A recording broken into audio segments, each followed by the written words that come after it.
Welcome to the Orlando Lions Den Podcast, your number one Orlando City podcast. For the fans, by the fans. For the fans, by the fans. Keeping you in the know on all things Orlando City since 2018.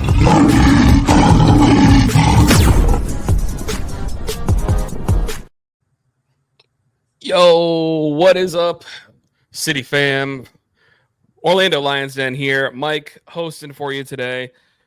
And we had a busy week.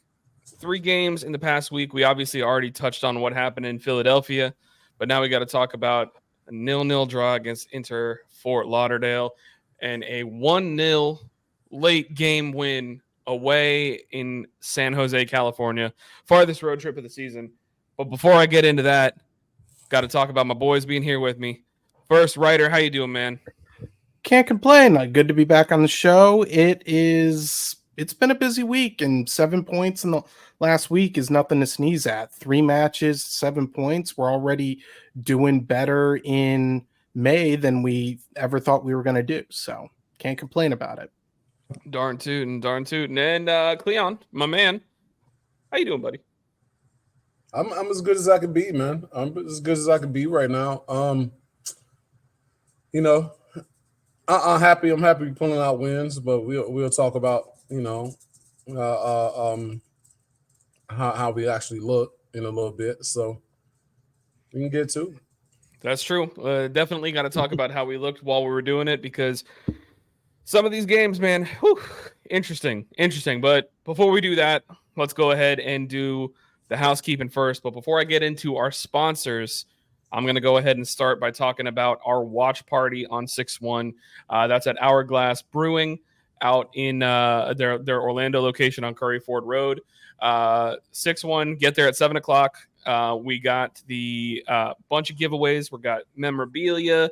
We got tickets.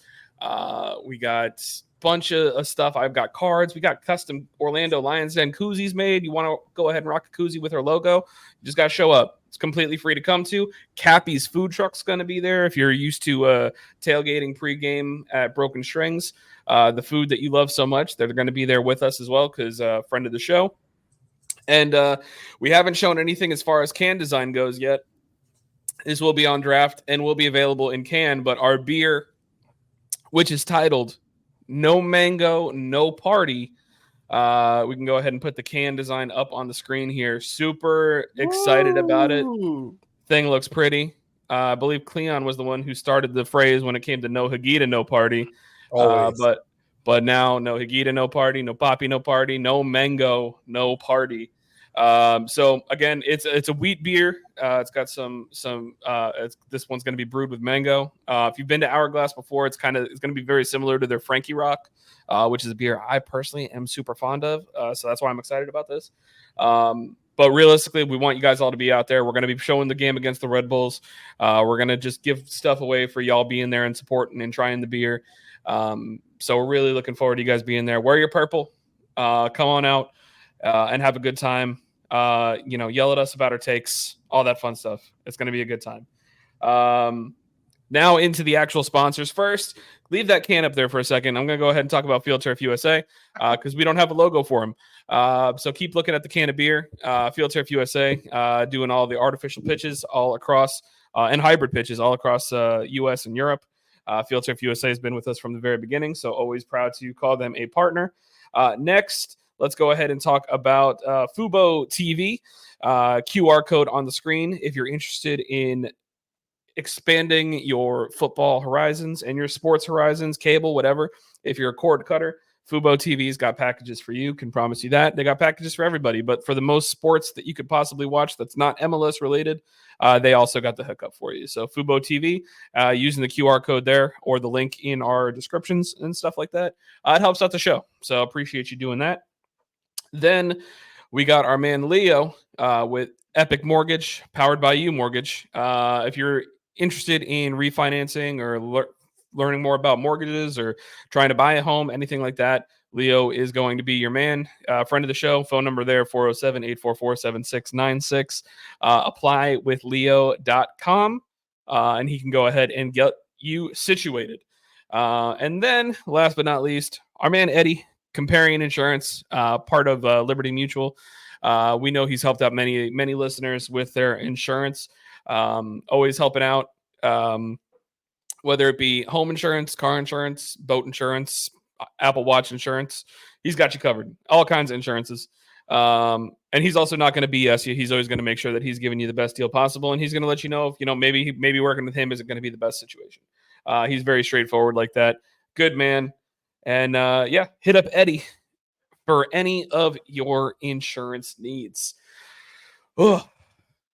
Long-winded to get through all that. But now we got to go ahead and start by talking about the draw at home against Inter Fort Lauderdale. 0-0. Mr. Messi, still nowhere to be found. Can't find his way into Inter & Co Stadium or Exploria Stadium, whatever you want to call it. He can't make it in there. He doesn't have the directions. MapQuest ain't working for him. But he did find his way into my bank account once again. Thank you, Mr. Messi. Yeah, I will say he's doing a good job. A lot of our fans, I know, paid for their entire season tickets by selling those tickets. And then he still didn't even show up. It's funny, man. Too bad Alex Brown's not here to redeem himself. He actually made off like a bandit this time instead of selling his tickets too early. Yep. Instead of getting on the news for selling them for $50, he made a killing. So he's got those nice tickets right on the tunnel, which may be available at our watch party. We may be giving away a set of those tunnel tickets. So hint, hint, nudge, nudge, wink, wink. Show up for it. Anyways, I will say when it comes to this game against Miami, they had a couple opportunities early, and it seems like that's kind of been our MO lately. We're starting slow. We're giving up opportunities early. We've given up more goals in the first 15 minutes than I think any other team in the league has so far this year. But we held tight. We got through it, and then realistically, it was all about still using that new shape, playing more of that 3-5-2, utilizing Facu and Angulo more as wingbacks rather than the traditional fullbacks.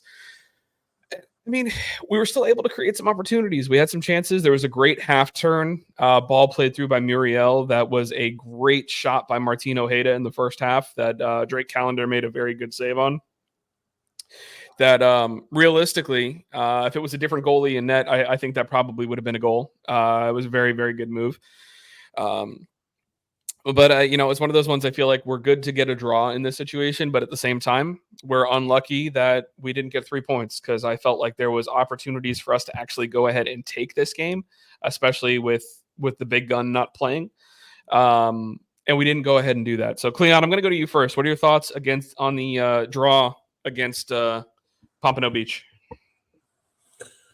I mean, I was disappointed with not getting the 3. Because especially with him not playing, we dropped results to them in the last few. So it's I wanted to at least get the revenge, even if it was going to have an asterisk on it. You know what I mean? So not even pulling out 3 points, leaves their fan base with a little bit of leeway to keep running their mouth, which I don't like.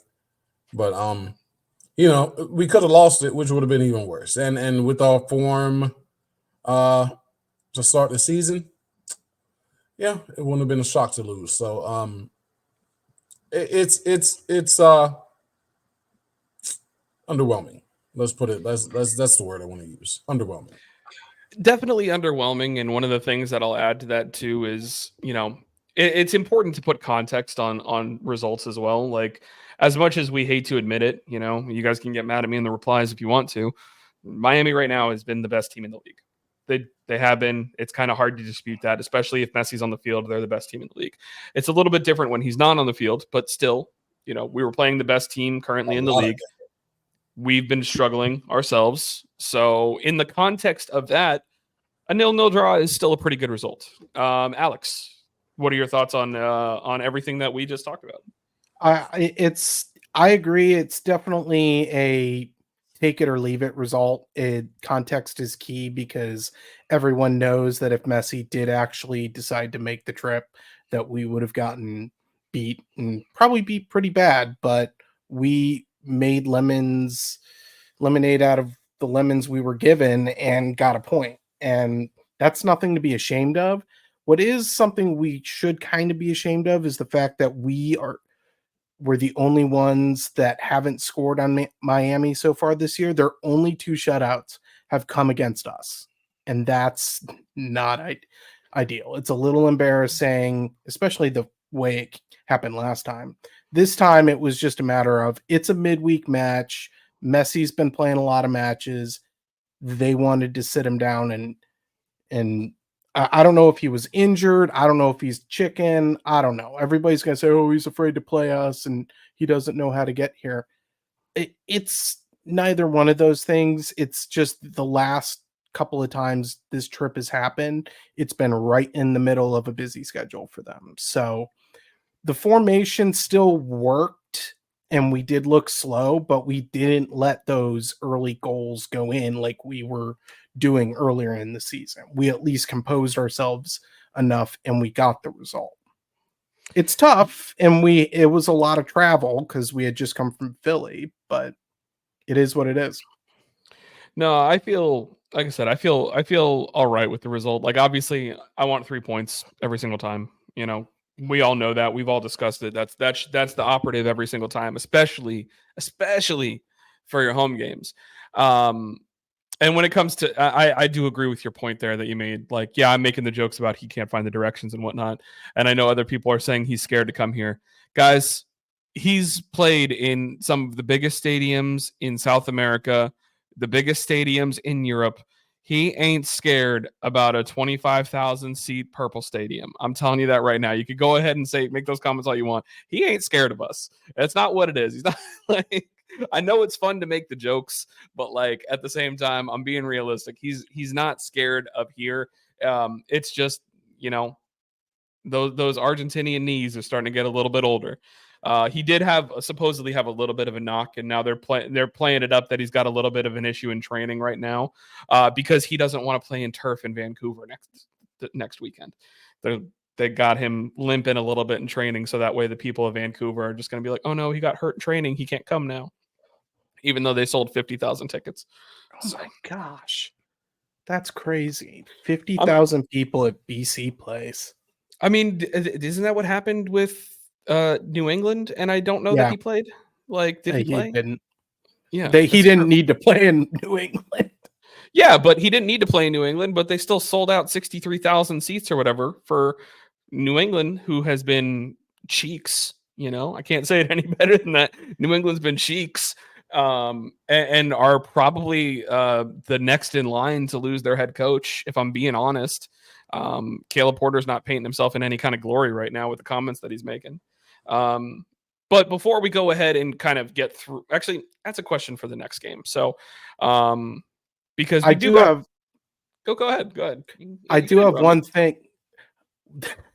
I went behind enemy lines again last week while you guys were potting, and I did a little reverse jinx because the first 3 times I've been on Battered Herons, I predicted a win. And we've never gotten that win. And if last time I got real embarrassed and I went on, I'm like, they literally predicted while I was on the show, oh, Messi could maybe go off and we could win 5-0 against you guys. And they were joking. And it actually happened. So this time I came on, I said, I don't think Orlando's going to win. I think we're going to lose 3-1. Or no, was it 3-1? It was 3-2. And we got the draw. So I'm just going to keep doing it until we get an actual result, a real result. I want to win against them next year. Please. Okay. Well, please. Here's what you got to do, then. The next time you're on the show with them is now you got to predict a tie, because that's clearly the only way that we're going to win. If you predict a loss, we're tying. If you predict a win, we're losing. If you predict a tie, that's when we're going to get the 3 points. So it's not out of the question. It's just not out of the question. We don't see them in the playoffs if we make the playoffs or Leagues Cup. Oh yeah, that tournament, you know. And Messi won't be at Leagues Cup, I don't think. Oh, never mind. In that case, they're not going to make it too far. You think? I don't know about that, bro. I think he'll be in League Cup. Copa America. Isn't he going to play for Argentina in Copa I America? wasn't thinking about. Yeah, I wasn't thinking about that. Yeah, you're right. So We'll see. yeah, possibility. Well, guys, that brings us into the second game of the week. Because I'm not gonna, we don't need to sit and dwell on it because there wasn't a whole lot of scoring and there wasn't a whole lot of anything happening in the game against Miami aside from a couple chances and a couple saves. But against San Jose, man, there was really not anything that happened at all. The most disappointing thing that happened is I believe it was around the 17th minute. Duncan McGuire came off injured with what looks like an upper body injury, not the dreaded lower body injury. I believe on the broadcast they said it was the shoulder. I know when I originally watched it, I thought he broke his arm.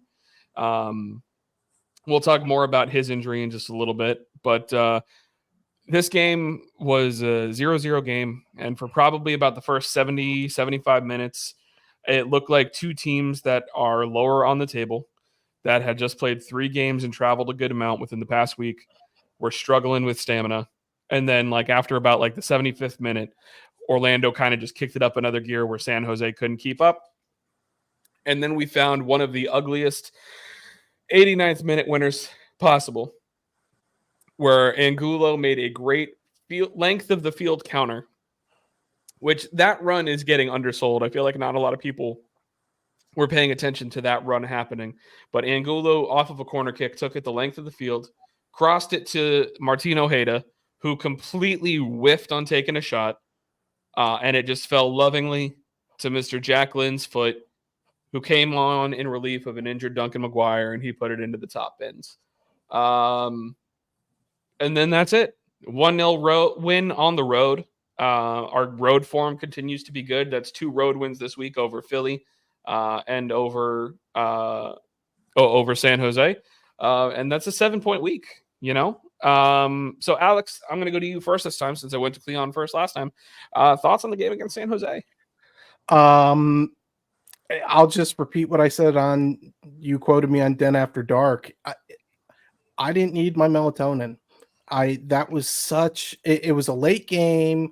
We made the travel out early, which I think was genius to get us any advantage we needed as far as rest, as far as game day preparations, adjust to the time zone, all that jazz. The game itself was a snooze fest. The Duncan injury has me real concerned, and we can get into that a little bit later, but I agree with you. It looked like he broke his arm. Who knows? We may never know exactly what was broken. We may have to go steal the health files at Orlando Health. I don't know. That might be how we get injury updates, because we don't even know what's going on with Ramiro Enrique still. Some people think he's never going to come back. I don't know. I would love to see him back because we need him. But the match itself, what got exactly the ending it deserved, with the most odd goal you can think of, and it was Jack Lynn. I don't know what else I can say other than we stole 3 points out of an ugly game, and we just need to take them and keep going because we needed these points. We're now just 1 point off of the 9th place with a match in hand, and I didn't think I would be excited about that around this time of the year. I thought it was going to be a whole different season, and here we are. So 7-point week. Can't complain about that. We said it was only going to be 5 in the whole month, so we're already defying expectations. That's true. Yeah, I did put out a poll on Twitter when we were getting ready to go into May and we were struggling, and I said, look at this lineup of games. What do you guys think is probable? And I believe the average came out to, I think, 4.6 points based off of the 40-something responses I think I had. So I rounded up to 5, and now we're sitting at 7, which is great. But the one thing that I will ask as I go ahead and send this over to Cleon, even though we do, have 7 points out of these last 3 games, what's your thoughts on the new formation and the style of play? Has it been up to what you want to see, Cleon, or has it still been a little bit rough around the edges? The first game, it looked like something we want to see. The last two, not so much. It's been a struggle. I don't know what's to blame for that. I'm pretty sure he's run out the same lineup. I'm sure the tactics would change, especially versus Miami. I'm sure he didn't want to be open in that match because he's, even with Messi gone, they're still a little dangerous. So, yeah, it's inconclusive, man. Like it looked good the first match or two. These last two, I don't know, man. I don't know, but I think our tactics also have kind of gone to more defensive again. You know what I mean? Even with the new formation, like it's still, you can roll out whatever formation you want, but if you're instructing them to stay back and and make sure you're holding your shape and staying in position to defend, then you're gonna get this type of match regardless of your formation. So yeah, it's been rough, man. It's weird, man, because it's like we got the 7 points in the 3, which you cannot complain about at all, but it hasn't felt like it. You know what I mean? It hasn't felt like we've done this before, where we go on a little run, and it gives you like a bunch of hope and like, oh, we're oh, this is it, we got it fixed, we're on our way. It doesn't feel like it's on the way still. So you're not at the point to say we're back yet? No, absolutely not. Because we still, the result is, I'm happy with the end result, which is the points, right? But we still look like that same team that's been getting whooped, just minus the critical error. You know what I mean? And whether that's minus the Pedro critical error that's directly leading the goal or whatever the case, we've just been minus the critical error. You know what I mean? So, yeah, I'm still hesitant. I'm still hesitant to crown us as, okay, now we're on track. This is what we're supposed to be, because we haven't looked like it. You know what I mean? If you just look at the wins, the result, and nothing else, and you didn't see the match, then yeah, it will seem that way. But when you watch it, it still doesn't look right, man. Yeah, I'm with you on the fact it still doesn't. It still doesn't feel like we're clicking on all cylinders. Alex, what do you think?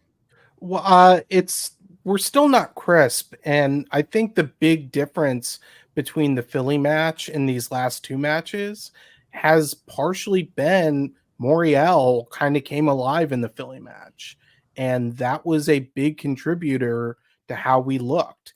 I don't know if he ate his Wheaties that morning or what, but he played a great match, got 2 goals out of it, and we looked more composed. It was nerving towards the end of that Philly match. We thought we were going to drop the 2 points, but we got out of there with 3. And the same thing happened as far as Miami went. We thought we were going to drop the points towards the end, and we didn't. And then we secured 3 points at the end of a boring match. I agree 100%. We're not back up completely. We still have to temper our expectations, but looking at how we've played, there might be a glimmer of hope. Maybe.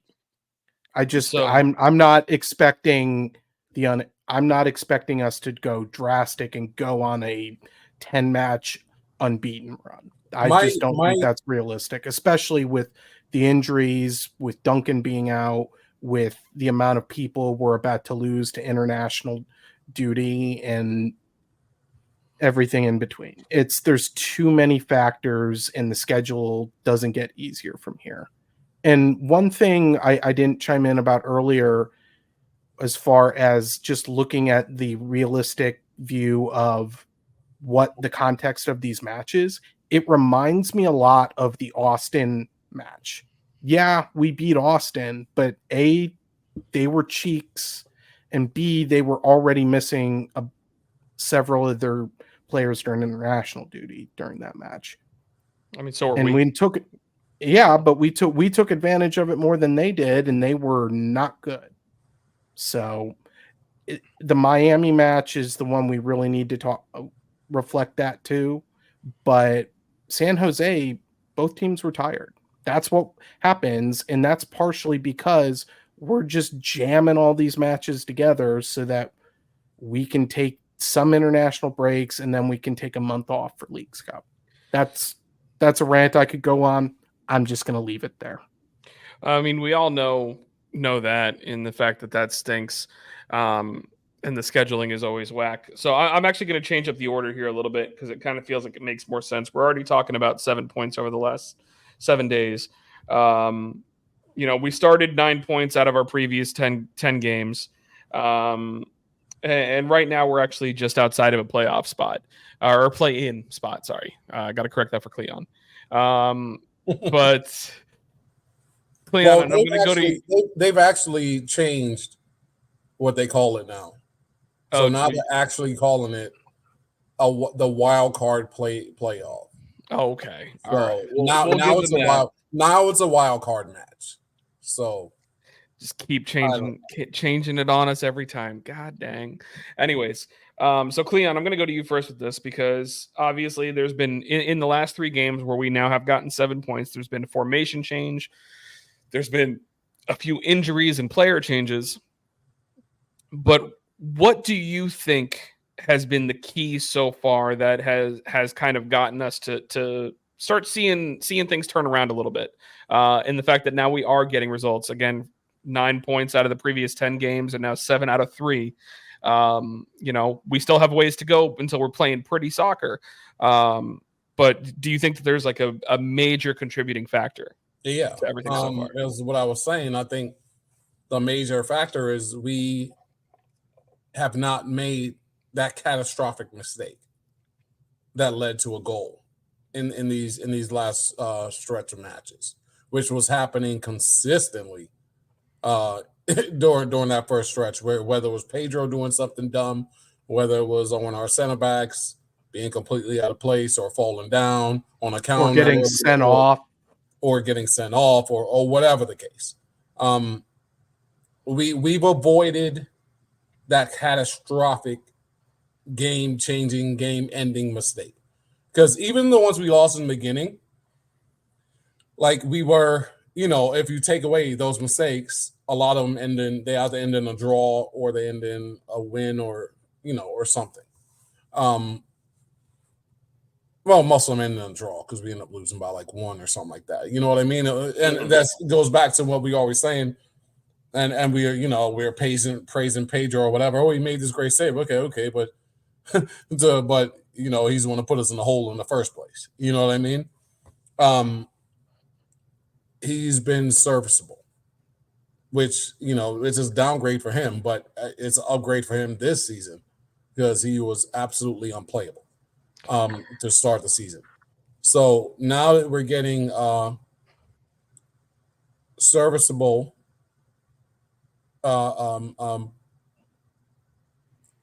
production out of our goalkeeper, and he's not making the crazy mistakes. Like it was so. I told you already. It was weird to me because it was not the type of regression you normally see when you're talking about somebody aging, where it's physical regression. Because it was like mental regression. You know what I mean? So he where he's making mistakes, like he's completely out of position or way out of his box. Mind you, he's still done that a couple of times, but we've gotten away. He almost did it late against San Jose. It almost happened again this match, but we've gotten away with it. Mm-hmm. We were not getting away with it before at all. I swear, every time we made a mistake, we were getting punished for it immediately. So that's what's been the difference. The difference is whether you want to say we're getting lucky, they're not capitalizing on our mistakes, or you want to say the other teams just haven't. If you want to say it's us that's doing better, or our opponents just are not capitalizing, whatever. That's been the difference. Because they were not the beginning of the season. doesn't matter who we played. Every time we made that big mistake, we got killed for it. No, you're 100% right, because that's really what for me, that was my thought process behind it. Is the biggest like marked improvement I think has been Pedro. Those mistakes that he was making early on, like there was just some things where I'm like, dude, what are you doing? You know better. Like, you are a seasoned international level goalkeeper. You played in a World Cup. You played in Copa America. Like, you played in all these competitions. You know what needs to be done. And he was just making these stupid errors. And I feel like he still is second guessing himself a little bit, but he is getting much closer to the expectations that we have for him. And I feel like that's kind of a real big contributing factor. I don't know, Alex, do you have anything different that you feel like has been a contributing factor to where we're at right now? I have two, actually. Go for it. I agree that Pedro, that's a great shout, Cleon. The other two are Moriel is starting to produce. I know I was a bit tough on him in the second two matches, but we got to remember that he also got the assist for Jack Lynn. He took that shot. It was errant, but he put in a place where Jack could be there. And you got the wrong player. That was Martin Ojeda against San Jose. I thought it was. Oh, no, that was okay. Okay, I'm wrong. Who, by the way, has to be breathing the biggest sigh of relief, because can you imagine if that ball didn't luckily end at Jack Lynn's feet, and we would all be killing Ojeda right now for whipping on that shot, bro. Grilling him. This is what I get for confusing Ojeda and Moriel. And speaking of Ojeda, not only him, but just the benches in general have produced a little better. We've seen Santos, Ojeda, and Jack Lynn all have good contributions off the bench. And that's one thing we've really needed to see, and especially in these stretches. It was 7 days, 3 matches, and we get a lot of our production off the bench. And with tired legs and a big schedule coming up this summer, that's something we need to see, because we can't just be relying on the same starting 11, especially considering the amount of injuries we're having. So, and I'll still give my shout out to Moriel in seeing him come alive a little bit. I'm hoping that he can continue that and we see more of that magic, even if it's not getting a goal every match, but creating chances and putting balls where other people can help. I mean, no offense, but we don't know how long this Duncan injury is going to be. And we need him to produce, but we also need him to help the likes of Jack Lynn if they're going to still be playing this 2-striker system, and Moriel is going to be playing back more while Jack Lynn is going to be a poacher. So did you have another point to add to that, or was that the end of that? That's because it. I know you That's okay. it. I wanted to make sure that I'm right, because you did set me up for a segue here. That's what I meant to do. That's dealing with the injuries. So obviously we don't know where we're at with Robin Janssen. We heard that it looks like his injury is not expected to be as serious as initially thought, which is positive. Ramiro Enrique, we still don't know where he's at. All I know is that he did not travel with the team for the game against San Jose, because he posted on his Instagram with compression sleeves on his legs watching the game on TV. And then Duncan McGuire, we're recording this on Tuesday night. We haven't seen anything or heard anything from training at this point to say what his status is, the severity of his injury, or anything to that degree. He hasn't posted anything. No one in media has posted anything, which, if there is a positive on that, if for me at least, I feel like if it was like a break or something that was going to require surgery, we would have already heard about that.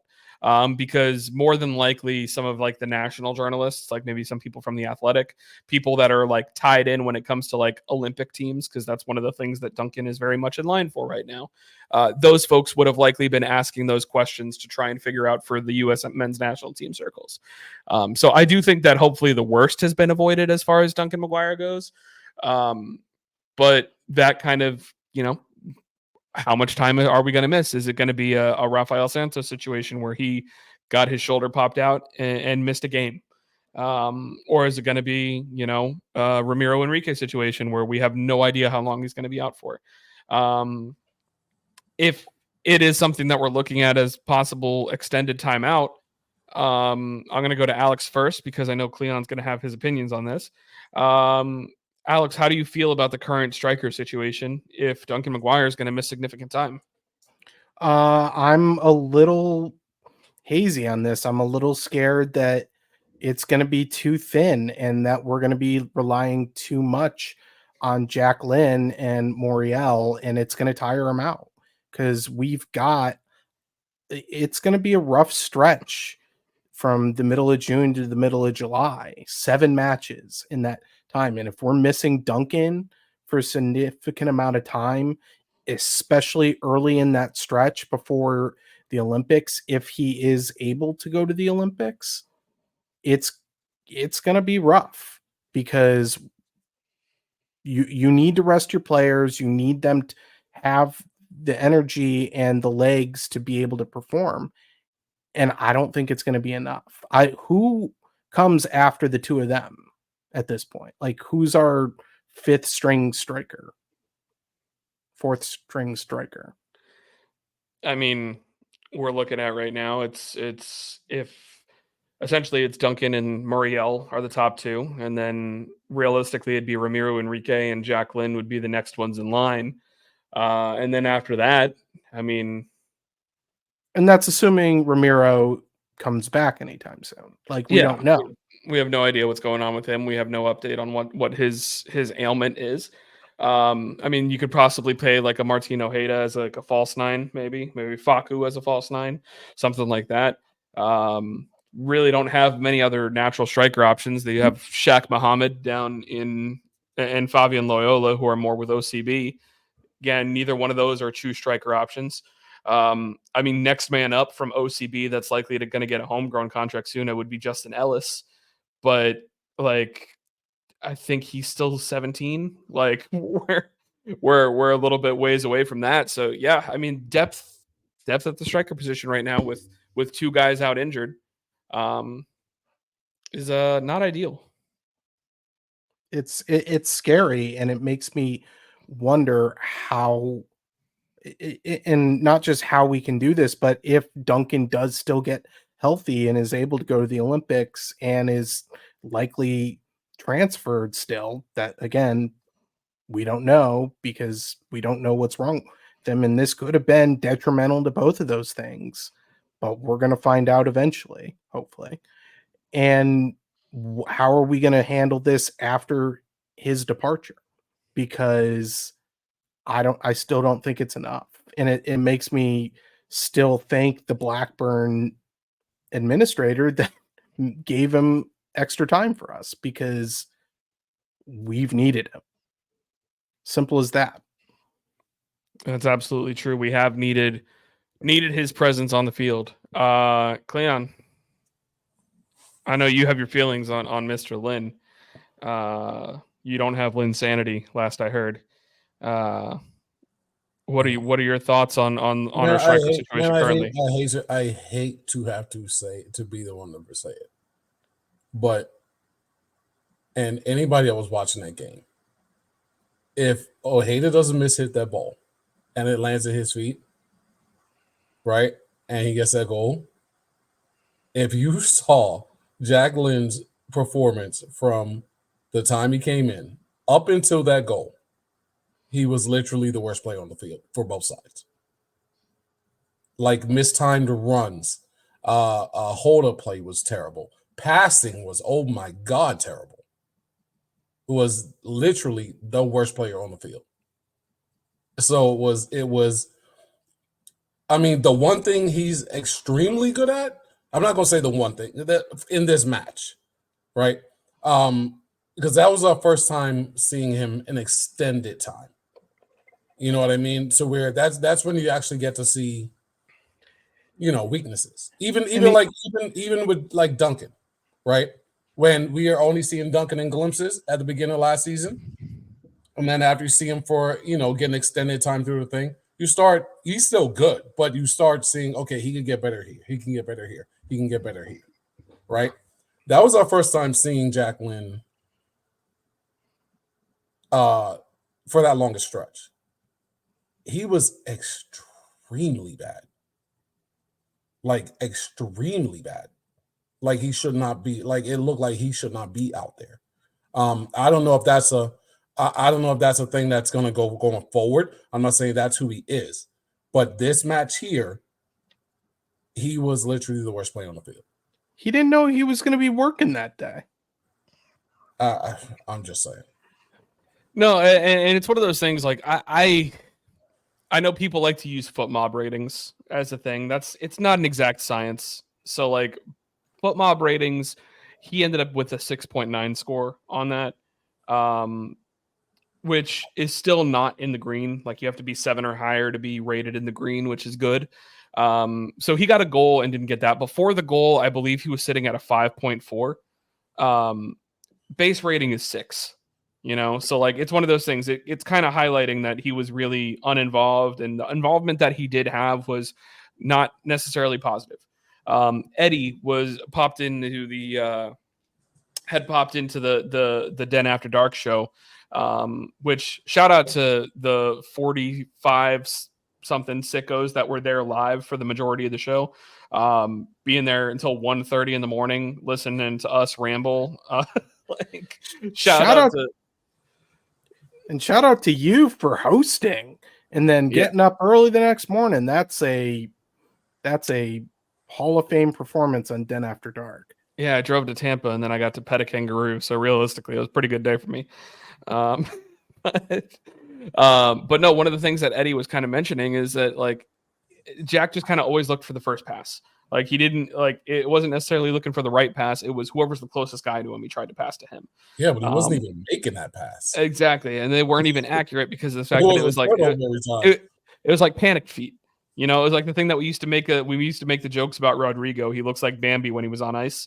Like it's similar to Jack. He's just like he was like Ricky Bobby. He's like I don't know what to do with my hands.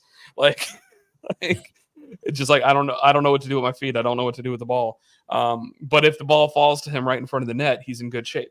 Which is one of those things. It sounds like we're attacking Jack, and it's not necessarily. I'm not. I know people's going to take it that way, but I'm not. I'm just being honest. But that's the thing.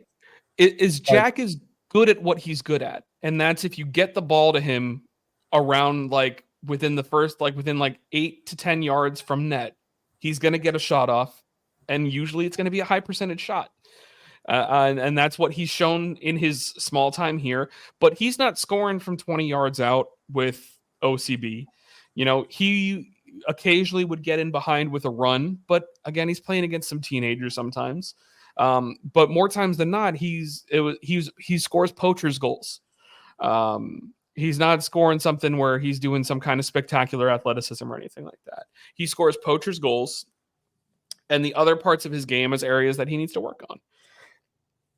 For me, one of the things that we also said on the show is we wish that we still had a partnership with the USL Championship. Because realistically, it was great that he won the MVP in MLS Next Pro last year. But when he did so well in Next Pro the first year, I think that was the sign that if we didn't think he was ready for the first team, we needed to go ahead and test him at a different level. And he should have gone on loan to a USL Championship team last year instead of staying in MLS Next Pro and winning the MVP. Because that would have still been a step up for him to see if he's got another gear that he can get to. Because I think that he can be okay. But again, he's going to score only if we're getting the ball to him in situations that he knows he can score in. He's not going to create his own opportunities the way that like a Duncan does, or the way that a Muriel could, or the way that even like guys like DK used to do. DK could create his own luck sometimes. I just don't see that with Jack Lynn. Unless you put him in a great situation, he needs to be put in that situation for success, in my opinion, rather than him going to be creating his own luck. I don't know if you guys agree with that or disagree with that. I agree with it, and I'll take it a step further. Not only is it not going to work that way, I don't think we're going to build the offense around that unless we get desperate. If we get desperate, we're going to have to do it or we're in trouble, because there's going to be nothing else for us to do. And we're going to end up watching matches like we did with him unless he improves. Lord willing, he improves. And this was the most amount of minutes he got this season, and he still had to be subbed off. That's another thing. Like everybody, I'm going to pause you on that. Poppy got a 1-0 lead in the 90th minute. He wanted to sub off a striker so bad. you think that's what he did? I thought it was because It's Poppy. Okay. It was Poppy. His Poppy, bro. He subbed him out for Kyle Smith, brother. He was so excited to have that lead. He said, finally. All right. I rescind my comment, but it doesn't change from attackers. Finally. It doesn't change the fact that we're not going to structure the entire offense around putting balls deep into the box and praying that Jack is there. No, it's not. It's not going to work, because otherwise we're just going to be seeing these balls go in, and we're going to realize that he's not going to be there every time to save us.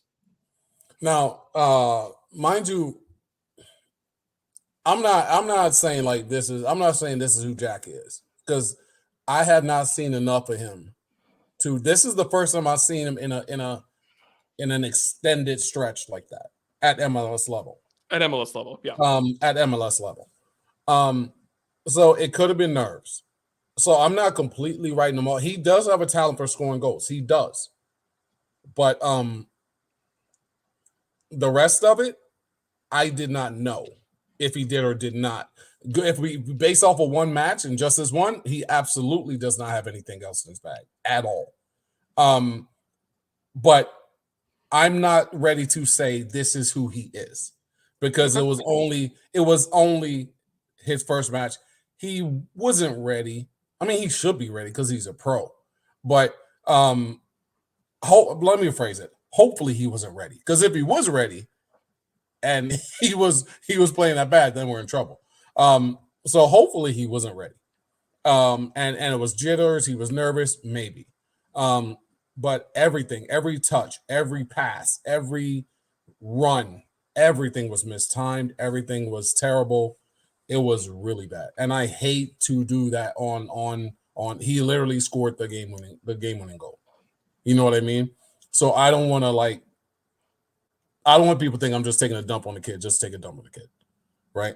But I'm being honest. Like during every match, we have these big live group chats. You know what I mean? With our fantasy, shout out Lions Den Fantasy Football League. We have a big League One. What's up? 14, 15 people in it, right?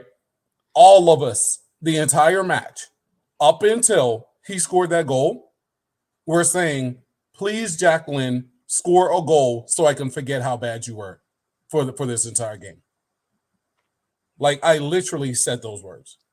And like everyone saw. Like it was not good. It was not good. So I was literally saying he needs to score a goal. So it washes the memory of, the first 88 minutes or however many minutes it was of his performance, because it was really not good. It was very bad. Like, without exaggeration, for me, he was the worst player on the field on both sides.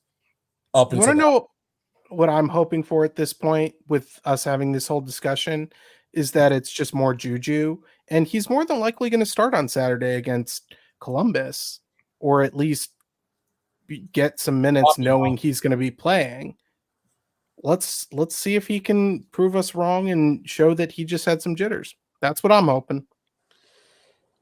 So that's again, you're giving me decent enough segues here. But we didn't get to we didn't get to stock up, stock down yet. So let's go ahead and do that first. You never went to me on Duncan's injury.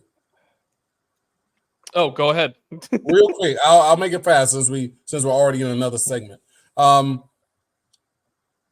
mean, it's football, bro. What do you need an arm for? You know what I mean? Like, he can have my shoulder. He ain't supposed to be scoring goals with his arm, right? Like for me, it's at worst, I think he's probably got a fracture. It's not like he didn't snap his arm in half.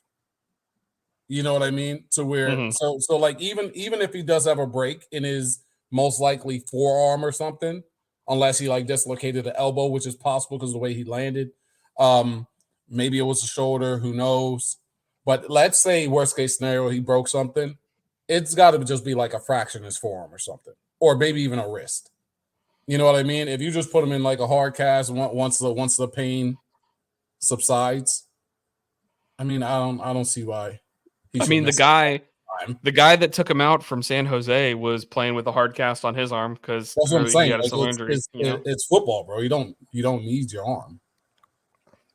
So I mean, I know I think it was like when I was 12 or 13, I had a fracture in my wrist and I played with the soft cast.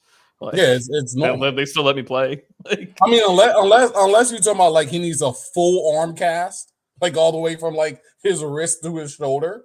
If it's literally just like the forearm or wrist, even like they're gonna put a cast in that, he'll be good, bro.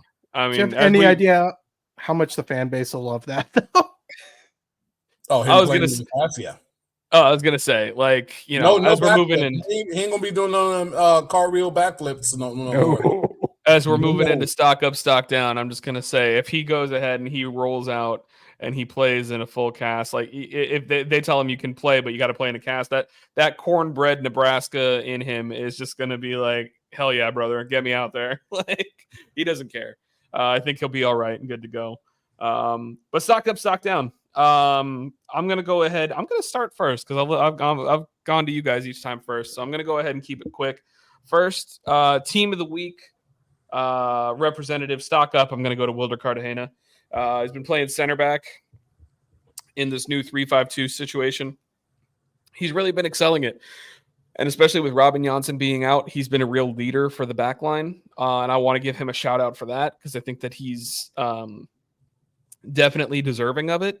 And as far as stock down goes, this is going to sound a little weird because Facu did have a pretty good game against San Jose, but I'm going to go ahead and give a stock down to the wingbacks that started that game because, man, once Dagger Dan and Rafael Santos came in, it felt like we had so much more of a threat from players who are more natural wingbacks than Angulo and Facu are.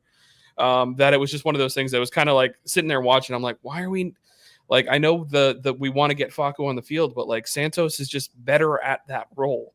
And it was just one of those things that for me was kind of hard to come to grips with just because of the fact I know we're paying Facu a lot of money and he's a high profile player, but like, I don't know if Santos is better at the role, Santos should be the one playing. That's just my 2 cents. But Cleon, since I skipped over you on Duncan's injury, give me your stock up, stock down first.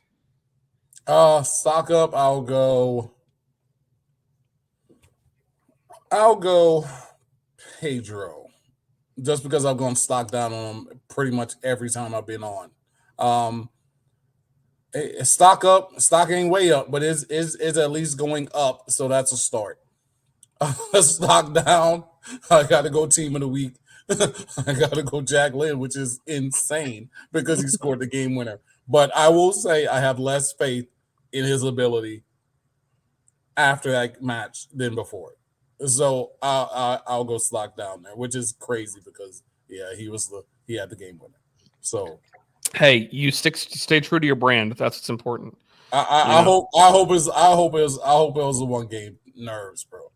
I hope so. We want to see better. We expect better. We're hoping that we will see better. Alex, hit me with your stock up, stock down. Stock up. I'm gonna for Kahlo. I don't know why. I just feel like he's been leading the line pretty well on the back in Janssen's absence. And I don't know if it's just the fact that him, Pedro, and Schlegel have all gelled a little better since Pedro has kind of returned to form, or if it's just Schlegel has calmed down, but both of them have looked very good over the past card incoming. Don't say that. Now you're saying I'm doing the juju. That is the bad juju. When you say, every time you say Rodrigo ain't done it in a while, it's coming. Okay, I'll take the blame for that if it happens. We are playing Columbus. Stock down. I'm going to say Martin Ojeda. Just he had an okay outing against Miami, nothing special, and then he needed to be bailed out by Jack Lynn. So I could go with that. I thought he was invisible most of that match, bro. I was one of those things. It just kind of blew me away. I was like, he had a pretty solid game against Inter Miami, went 90 minutes, and then he didn't start, and like, I don't know. I was just kind of confused in general at the overall sentiment of how we got to where we got to. And yeah, it's very confusing. You're right. Poppy. And it's gotta be just extremely hard to like keep your mental up too. Oh, absolutely. It's gotta be frustrating as hell. Absolutely. Well, guys, we've been talking a lot about these last two games. Let's go ahead and talk about the one we got upcoming. Columbus at home. Now, obviously, this is the defending MLS Cup champions. They've been a little bit more on the downward slope a little bit this year. And realistically, that's because they got a CCC final that they're playing in.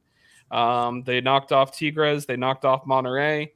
And they were their last MLS game before the CONCACAF Champions Cup final the following weekend. I don't know if that necessarily means that they're going to rest some players, but there is the possibility that they will give some guys some rest. But there is still a week between our game and their CCC final. With the amount of travel, that game being in Mexico, who knows? There could be some rest to be had. Alex, I will go to you first on this one since I made you go last on Stock Up, Stock Down. Give me your thoughts against the Crew and a prediction on what you think is going to happen.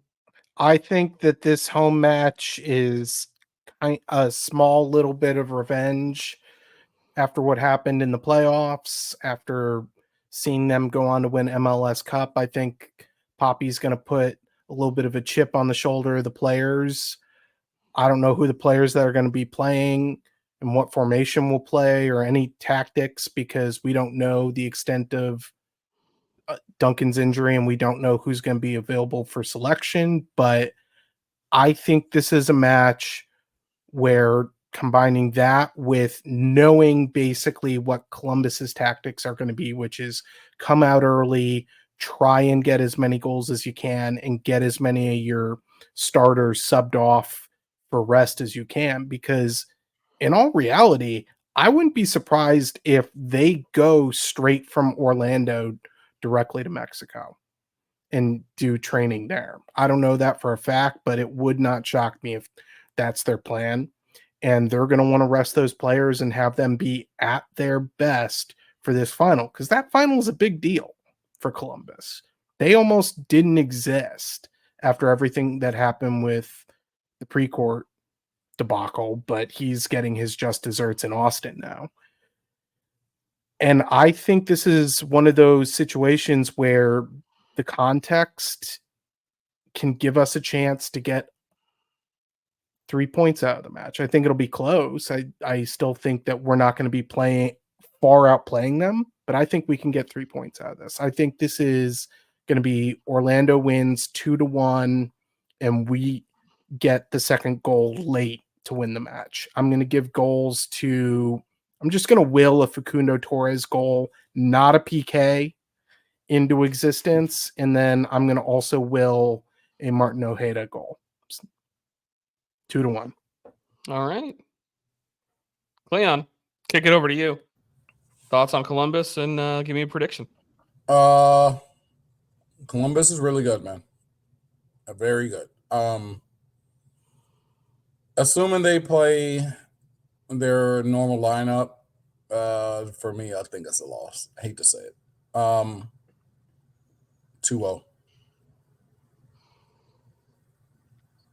Okay. Now, I appreciate the positivity from Ryder's side of things. I appreciate the realness from Cleon's side of things. I'm going to stick with the realness on Cleon's side of things. Wilfred Nancy. They're really good. They're really good. He's the best coach in the league, in my opinion. And he's got a team right now that has bought in, every single one of them. And he's also a coach that's not scared to put someone in their place. Like the fact that he's benching Cucho for being a prick behind the scenes, and they're still getting results. Like it just kind of shows the amount of respect that he demands from his team and the amount of buy-in that he has. So I unfortunately am also going to go 2-1 Columbus. I think that we are on a good run of form right now with the results that we've been getting. But even if they rotate a little bit, I just think that they're too well drilled and we're still a little bit too out of sorts with our new formation that I just don't know that we can capitalize on it. I hope that we can. But right now I'm going to go ahead and say 2-1 Columbus is going to be my prediction. And I'm hoping that Muriel is back on the score sheet for us at least. But yeah, that'll go ahead and do it for predictions. Sometimes this is everyone's favorite time of the show. Shoutouts. Cleon, you got a shout out for me today? Yeah. Me and Mike went to our first WWE type wrestling show in shoot, for me, well over 20 years.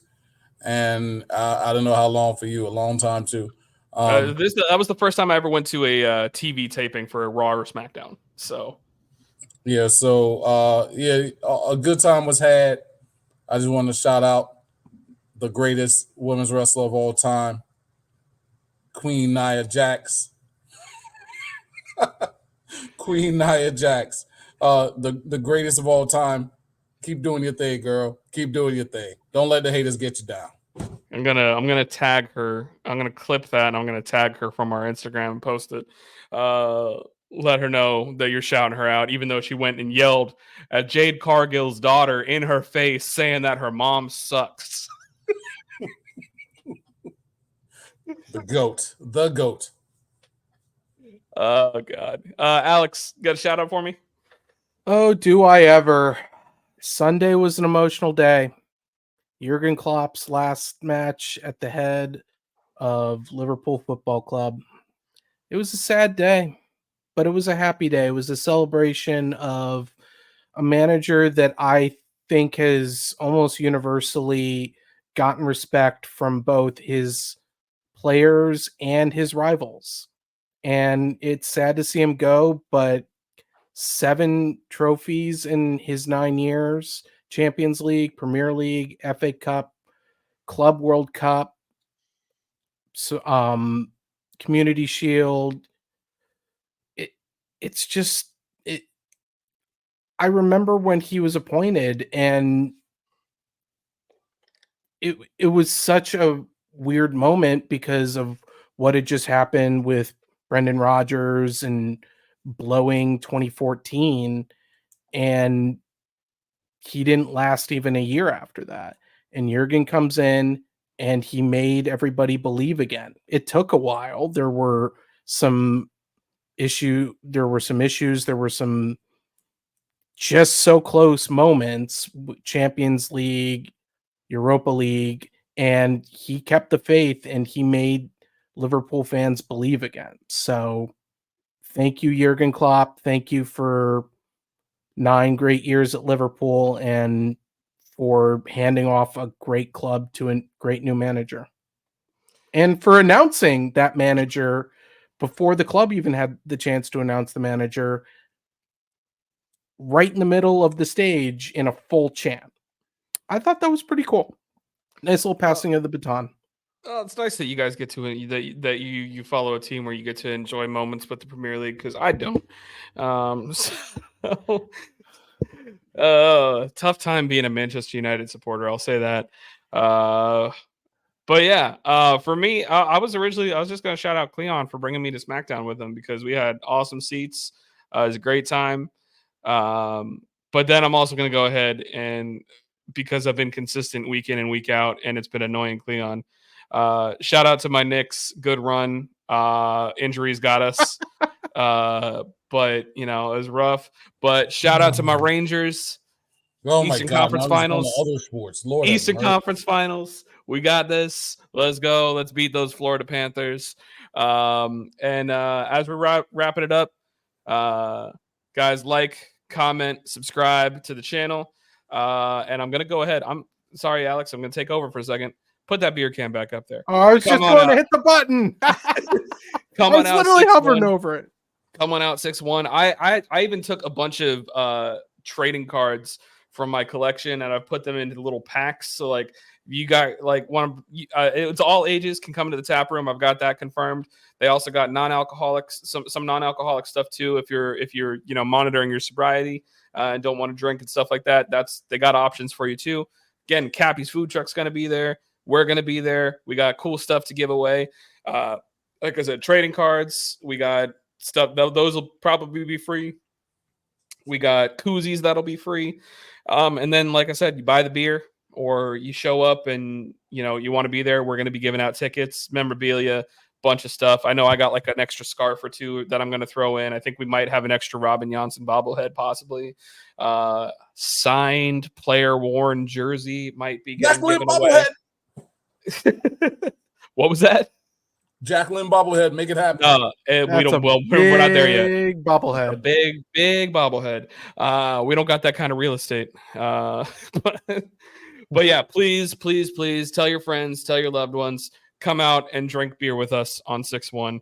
And when I say us, I mean mostly like me, Alex, and other Alex, because I'm pretty sure, JJ, Cleon, and Eddie don't really drink.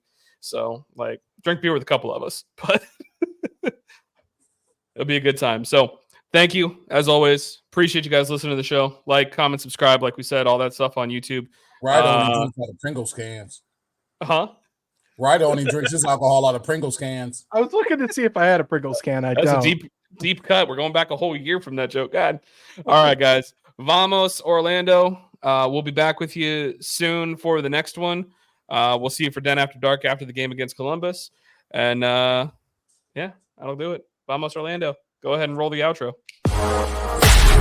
Thanks for joining us this week on the Orlando Lions Den podcast. Don't forget to follow us at Orlando Lions Den on Twitter, Facebook, and Instagram. See you next week in the Den.